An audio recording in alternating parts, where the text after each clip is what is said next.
Good morning, everyone. My name's Kalev Bendour. I'm deputy editor of the Fathom Journal.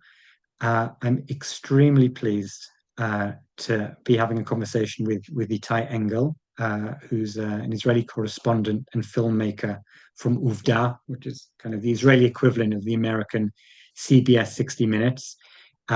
He's been nominated for an Emmy for his reporting about the Ukraine, actually being in Ukraine.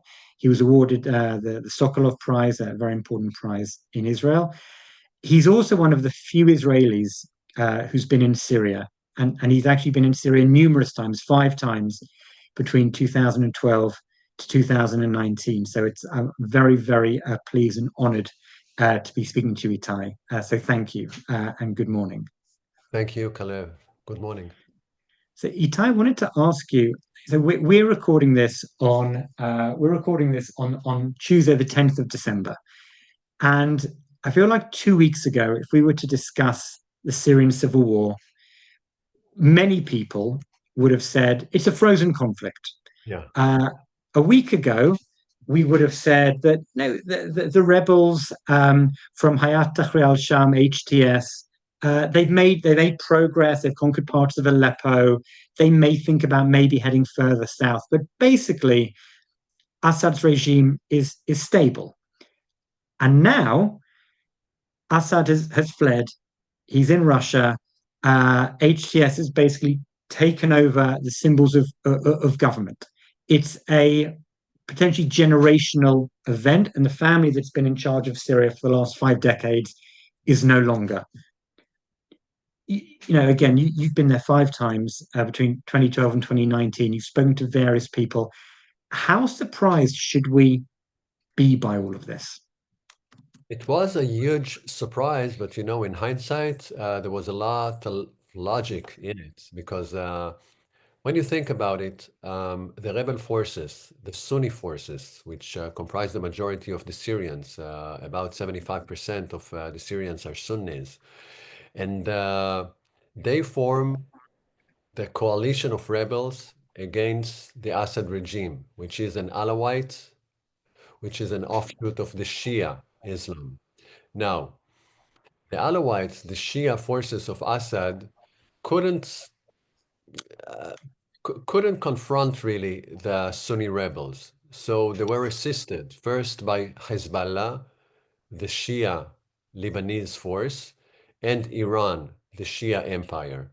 When Iran and Hezbollah was not enough, then came Putin and Russia invaded the Syrian civil war in 2015 and took hold of Syria actually. So it was like you said, it became a frozen conflict because with the help of Russia and the Shia Iran and Shia Hezbollah, the Shia Alawite regime of Assad was in a complete control. But something happened very dramatically in the past 2 months, I would say. First, the war of Israel in Gaza, in which Hezbollah, I would say, got himself into. Hezbollah, if we had the disaster of October the 7th, so a day after, on October the 8th, Hezbollah started shooting at Israel. Said that, as long as we are in Gaza, the Israelis, Hezbollah is fighting the Israelis.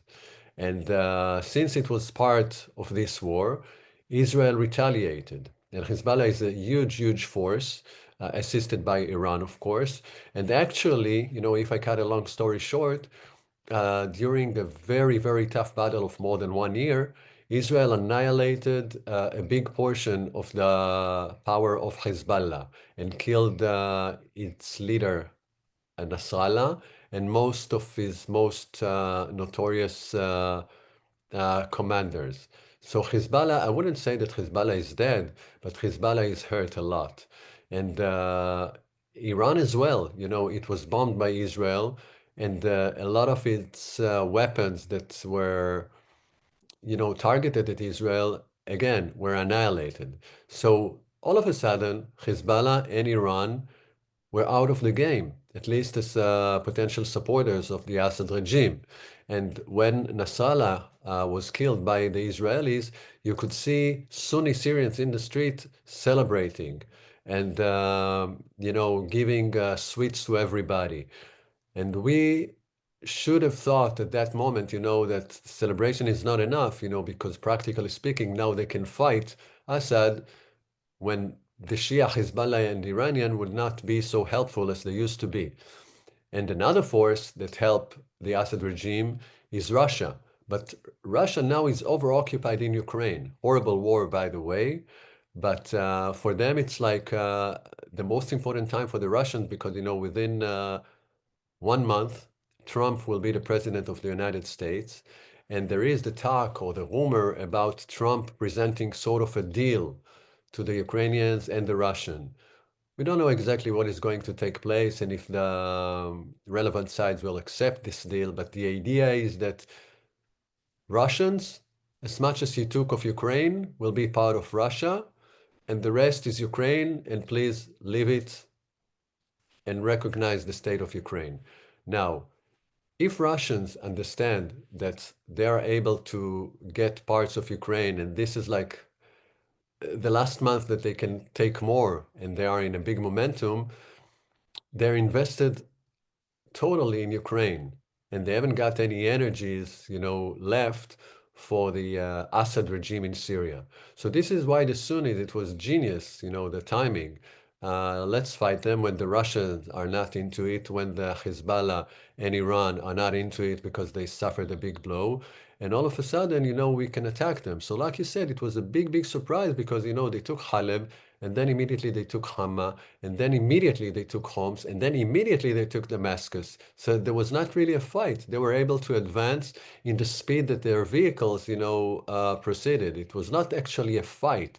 The Assad regime forces are so weak and lack of spine, I would say, that without the Russians and the Hezbollah and Iran, they cannot even fight. So you know, it was very quickly the way that a regime that's held for more than 50 years collapsed in 11 days.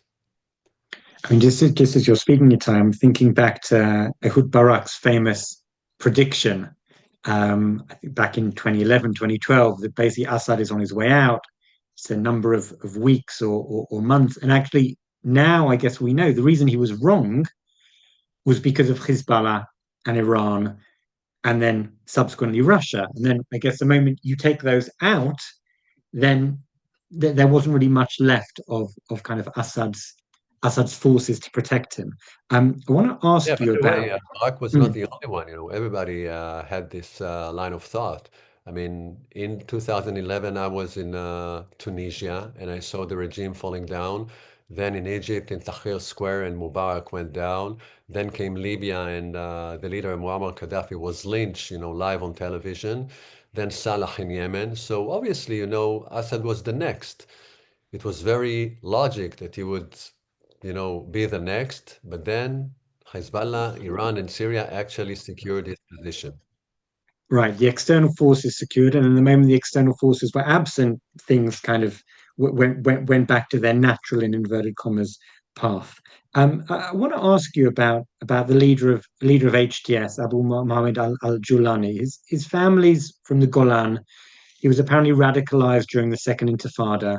He spent time with ISIS in Iraq. Since then, people say he's kind of evolved a little bit. He no longer wants a kind of regional caliphate. He just wants to focus on Syria.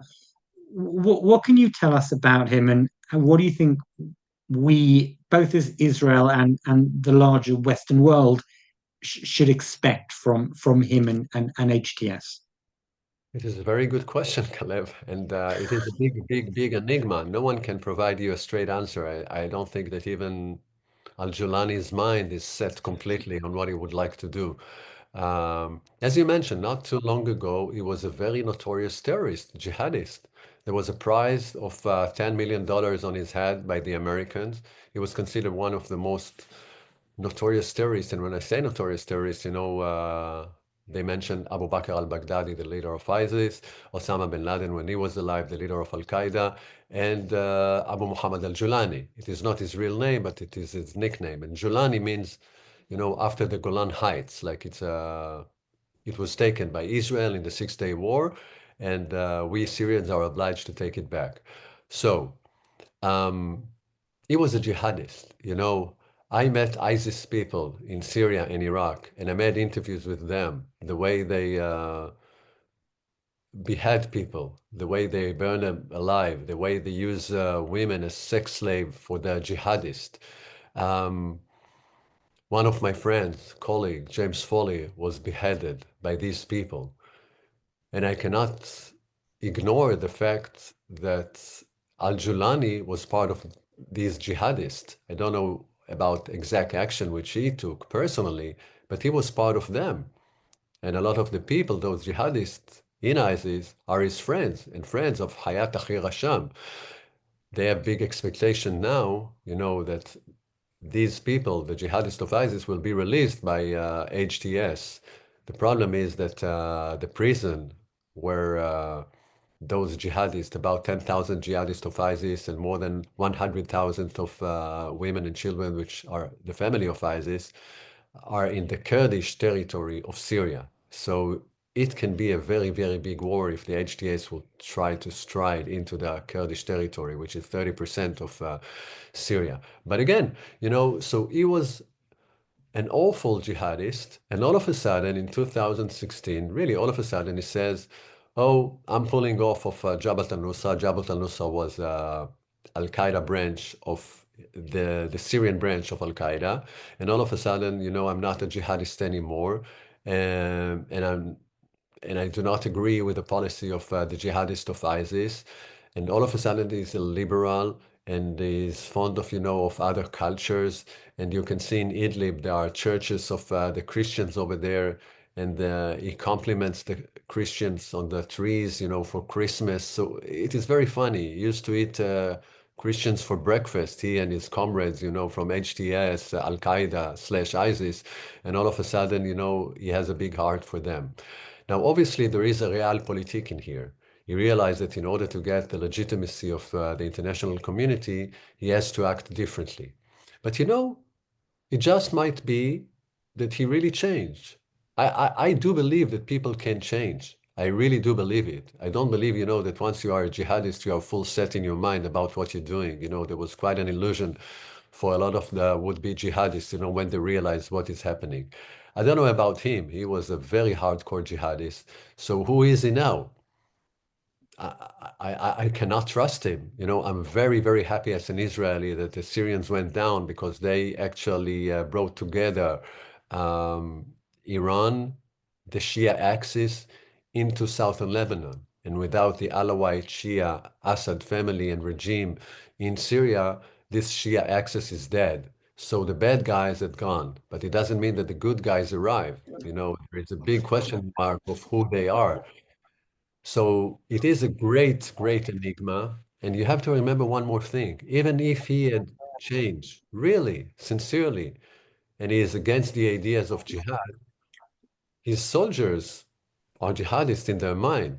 He is a good leader, by the way. He proved himself, as a leader. And when he said, don't harm any of Assad's soldiers who would put down their weapons, and people obey what he's saying, he has a charisma, he has a leadership.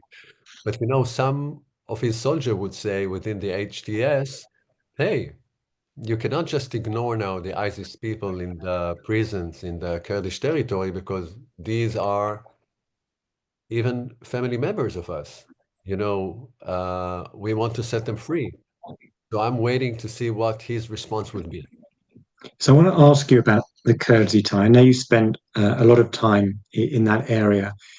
The Kurds, allies of the US, fought against ISIS.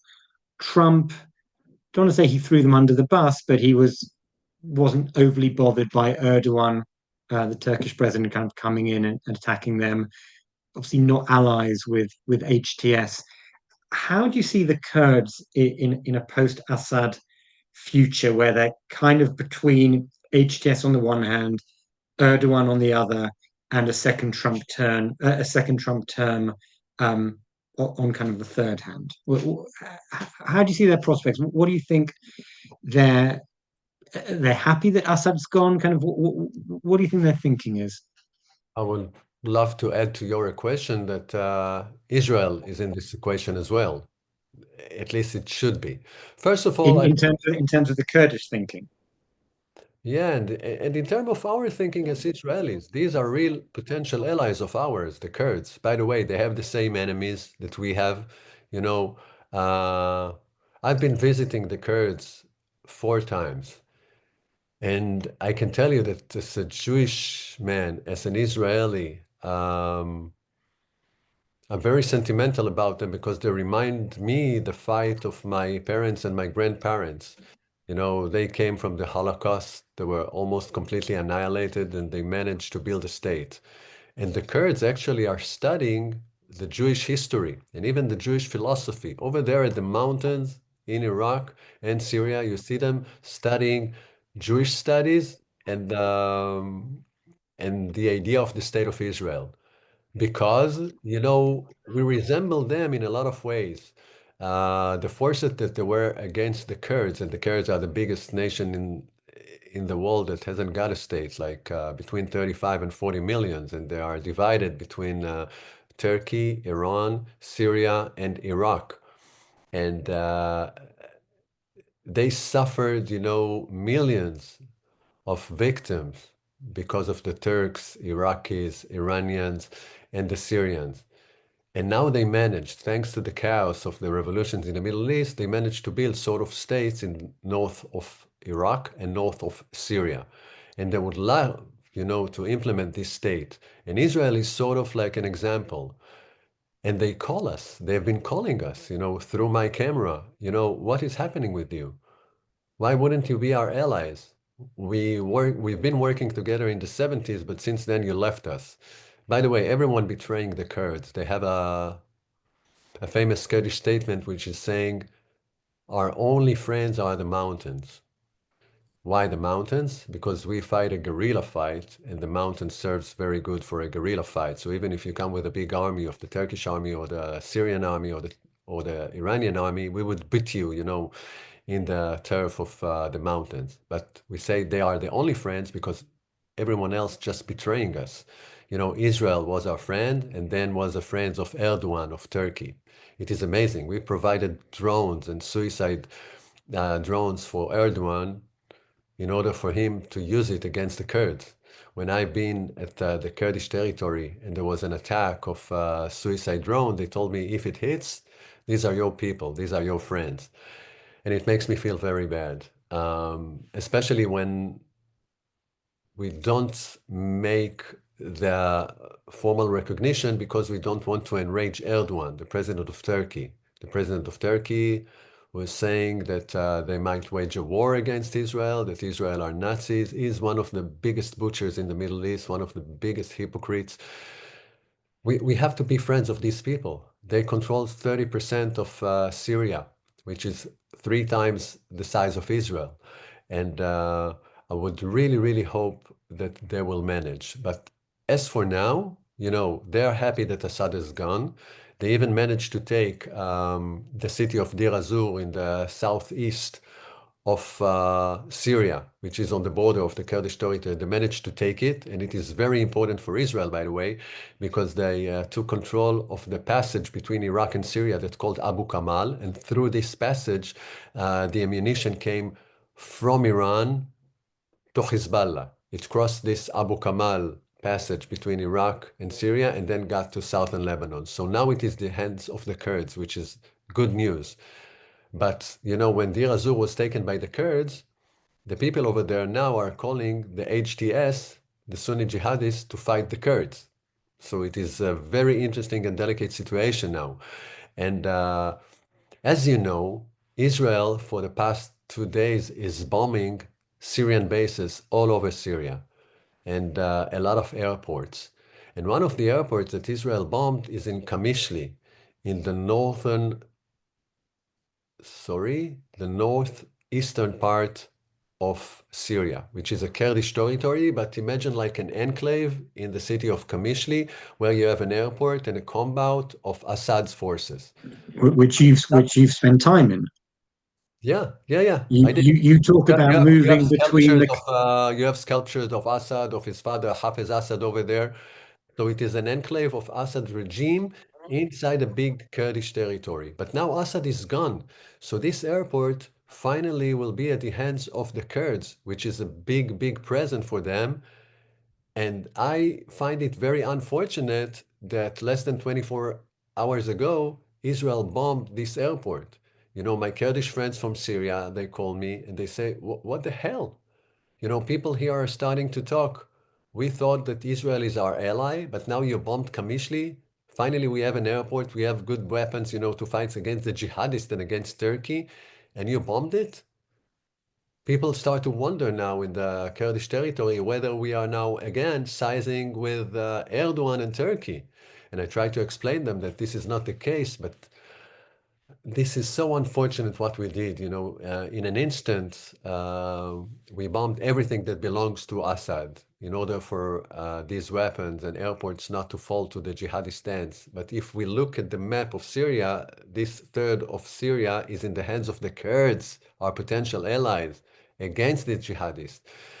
We shouldn't bomb this one. I hope that we will learn from this mistake.